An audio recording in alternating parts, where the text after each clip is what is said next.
Après avoir fait trop de bruit, Emmanuel Macron propose un cessez-le-feu pendant les Jeux Olympiques de Paris. Cessez-le-feu à ce qui concerne la guerre en Ukraine. Voilà, voyez-vous quelqu'un qui est en train de dire il faut qu'on envoie les troupes.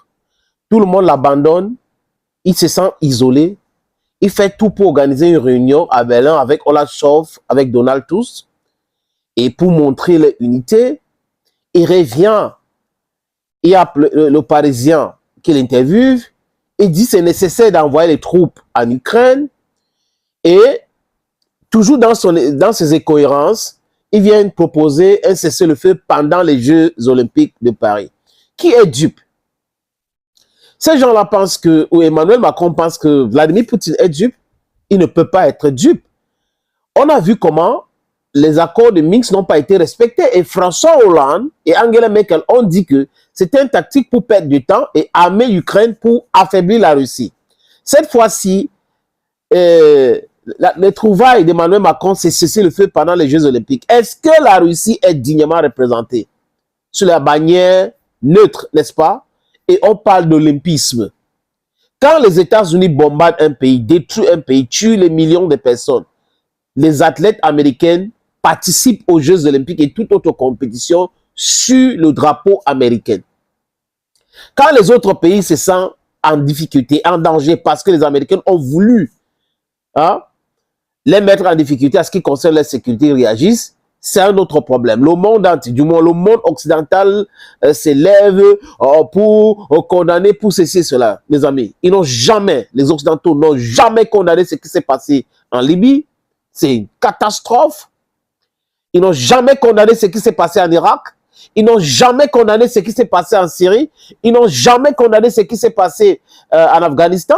Ils n'ont jamais condamné les autres avant tout ce que je viens de citer là.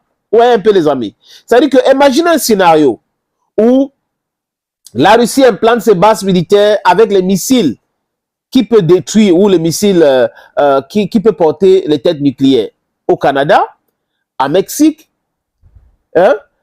tous les pays qui ceinturent les États-Unis d'Amérique. Vous pensez que les Américains vont rester comme ça, croiser les bras en disant, ils vont se sentir menacés. L'incident de Cuba ou la crise des missiles de Cuba a dit long, les amis. Donc, aujourd'hui, les Américains disent que les pays sont indépendants, les pays sont souverains. Ces mêmes pays-là ont le droit d'entrer dans l'OTAN, qui est une organisation va-t-en-guerre, et peuvent encercler la Russie. La Russie ne doit pas parler, mais quand les autres font exactement ce que les Américains sont en train de faire aujourd'hui, on se sent menacé, nos valeurs, nos ceci, notre civilisation, personne n'est dupe. Regardez ce qu'ils sont en train de faire en Afrique, les amis. Ils viennent en Afrique, ils nous imposent les bases militaires. Après, on paye. Je n'étais même pas au courant qu'au Niger, les Nigériens dépensaient les milliards pour financer les bases militaires américaines. L'autre à Niamey et l'autre à Agadez. Vous voyez, ils souffrent dans les incohérences et dans le lèche-brouf et aussi dans l'escroquerie diplomatique et politique. Emmanuel Macron dit ce qu'il dit. Les amis, je vous suggère d'écouter la réponse de Vladimir Poutine à Emmanuel Macron. Macron a dit qu'il allait demander à la Russie un cessez-le-feu en Ukraine durant les Jeux Olympiques de Paris. Est-ce que la Russie est prête à examiner cette proposition et dans quelles conditions? Et est-ce que là va dépendre de notre participation ou non à ces Jeux Olympiques? Je ne connais pas cette déclaration du président de la France. Nous sommes prêts à examiner toute question. Mais dans n'importe quelle situation, nous prendrons en compte les intérêts de la Russie et la situation de l'état, évidemment, des confrontations. Comme je le dis toujours, je le répète, nous sommes en faveur de négociations de paix, mais pas face à des gens qui ont des balles. Donc il faut le faire de façon sérieuse, avec des perspectives à long terme, et dans le cadre de relations de bon voisinage entre les deux États. Et faire une pause pour un réarmement, c'est une question très sérieuse. Et pour ce qui est des Jeux Olympiques, eh bien, les fonctionnaires internationaux, en dépit de ce que prône l'olympisme, je pense voilà la réponse de Vladimir Poutine. À part. Il n'est même pas au courant de ces déclarations. Vous savez que les élections se déroulaient en Russie et il a gagné ces élections-là. Il a même donné un point de presse ou une conférence de presse où il répondait aux questions. C'est lors de cette conférence de presse qu'un journaliste lui a posé la question sur cette option ou cette proposition d'Emmanuel Macron. Et il parle de l'intérêt de la Russie, uniquement de l'intérêt de la Russie. Et de façon très intelligente, il parle de l'olympisme aussi, et les choses que les uns et les autres ne respectent pas. Et il est ouvert pour des négociations. Mais cesser le feu pour cesser le feu, ce n'est pas possible. Parce qu'il sait que c'est ce que Poutine a dit, que s'il y a un cessez-le-feu, ils vont se réarmer. C'est de ça qu'il est question aujourd'hui. Et tout le monde le sait, tous les experts le savent aujourd'hui, les amis, que en Ukraine, ils sont en difficulté. Les Européens sont en difficulté et ils sont en train de perdre. Regardez les frappes à Odessa. Toutes les bases des mercenaires d'Odessa où ils tiraient les missiles et autres ont été frappées par la Russie. Comme ils sont en difficulté, ils crient au scandale. Pourquoi? Mais pendant ce temps, ils ne condamnent pas les tirs sur Belgorod. Personne ne condamne les tirs sur Belgorod. Et Vladimir Poutine les a promis, les amis, l'enfer. Donc, attendons-nous d'ici quelques heures de ce que Poutine va faire après sa réélection en Ukraine. Le taux de participation, c'était 70,88%, donc très élevé, les amis. Et il a été plébiscité dans son pays, il a été plébiscité. Donc, aujourd'hui, les propositions, c'est de dealer une taxe fixe. Emmanuel Macron hurle, ça ne donne pas. Et menace, ça ne donne pas.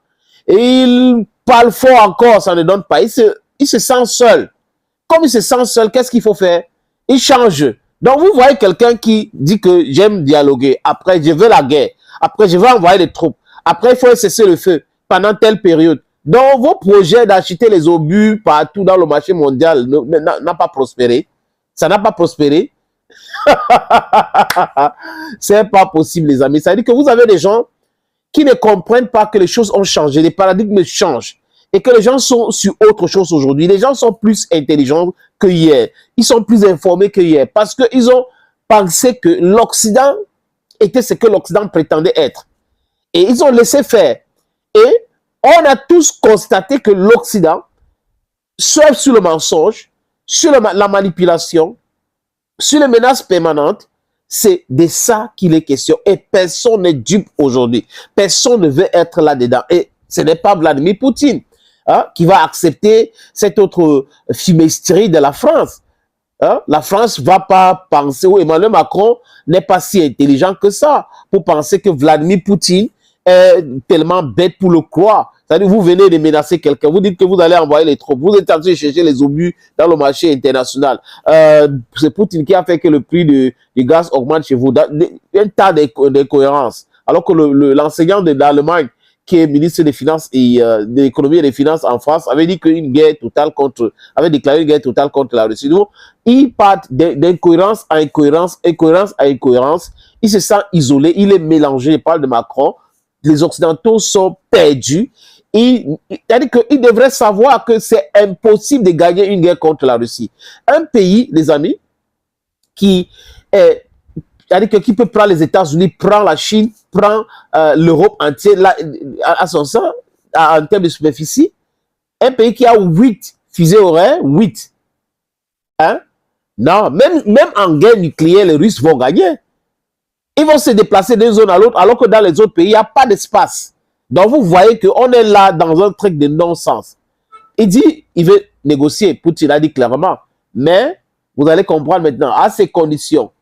Et ce qu'il a appris là, c'est fini. Ce n'est pas possible de le reprendre. Il ne va pas négocier sur ça. Thank you, friends. Thank you again. And bye-bye for now.